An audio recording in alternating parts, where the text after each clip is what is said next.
विजेता डॉक्टर बाबा साहब भीमराव अंबेडकर का जन्म आज ही के दिन मध्य प्रदेश के महू गांव में हुआ था। इनका बचपन काफ़ी ही कठिनाइयों से बीता। उस काल में, उस समय में 1891 ईस्वी में इनका जन्म हुआ था। उस समय में सामंतवादियों का एवं ब्राह्मणवादियों का वर्चस्व और जाति प्रथा, वर्ग प्रथा कायम थी। ये ओबीसी वर्ग में जन्म लिए थे, जिसको शूद्र वर्ग कहते हैं। और उस काल में मानव जातियों में मानव के द्वारा SC, ST, OBC के साथ काफ़ी छुआछूत का घृणा किया जाता था। जबकि उस काल में कुत्ता को पानी पीने का अधिकार था, लेकिन हमारे समाज को पानी पीने का भी अधिकार नहीं था। बाबा साहब भीमराव अंबेडकर ने अथक प्रयास से, कठिन दौर से कभी भी पलटकर दुश्मनों के तरफ नहीं देखा और उन्होंने शपथ लिया कि मैं इस देश के बहुजन समाजों को एक सूत्र में आज़ादी दूंगा। और भारत के संविधान में आर्टिकल 1 से लेकर 395 बाबा साहब ने SC, ST, OBC के अधिकार के लिए उन्होंने संविधान दिया। बाबा साहब भीमराव अंबेडकर विश्व के 5वें अजूबा विद्वान थे। इन्होंने 32 डिग्रियां में PhD की थी, 32 विषयों पे PhD किए थी उन्होंने, और इनकी लोहा दुनिया मानती है।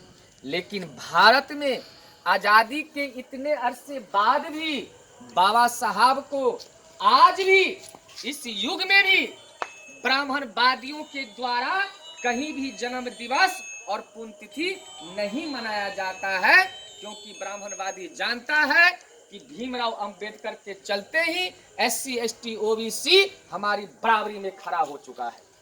हम आज ब्रह्मपुरा पंचायत के मुखिया होने के नाते ग्राम रक्षा दल के जवानों के संयुक्त तत्वाधान में अपनी आवास पर आज में बाबा साहब को 129वीं जन्म दिवस दीपावली के रूप में हम मना रहे हैं। क्योंकि आज बाबा साहब नहीं होते तो मेरे शरीर पर यह बंडी नहीं होता, आज बाबा साहब नहीं होते तो मैं मुखिया नहीं होता, आज बाबा साहब नहीं होते तो आज आप जो रंग बिरंग ड्रेस में हो वो अधिकार पहले हमारे बाप दादाओं के, हमारे ही गांव के जो पुराना लोग थे सामंतवादी, वो अछूत घोषित करते थे। मैं पहले ही कहा, ये बाबा साहब को समझने की बात है, बाबा साहब को पढ़ने की बात है। बाबा साहब ने अपनी 3-3 लाल को बलिदान दिया, लेकिन अपनी मिशन से कभी भी 1 इंच पीछे नहीं हटे। बाबा साहब जब उनकी राज रतन बेटा जब मर गया तो माता रामाबाई जो थी उनको कफन देने के लिए पैसे नहीं था। बाबा साहब जो आए तो आंगन में भीड़ थी। बाबा साहब समझ गए कि मेरा बेटा नहीं है इस दुनिया में, गरीबी इतनी चरम सीमाओं पे थी। माता रामाबाई समझ गई कि हमारे साहब के पास फुटी कौड़ी नहीं है।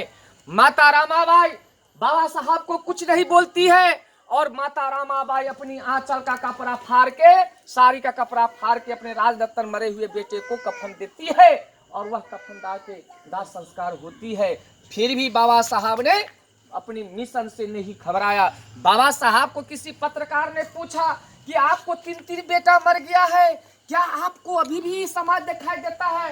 कहता, तुम 3 बेटे की बात करते हो, मैं तो देश के उस जमाने में हमारे देश की आबादी 40 करोड़ थी, मैं 40 करोड़ समाज का चिंता करता हूं और 40 करोड़ जो समाज है वही मेरा बेटा और बेटी है। इन्हीं बातों के साथ मैं अपनी बात को विराम देता हूं। आप लोगों ने मुझे समय दिया, इसके लिए आभार, धन्यवाद। अजित पासवान मुखिया, ग्राम पंचायत राज ब्रह्मपुरा, धन्यवाद।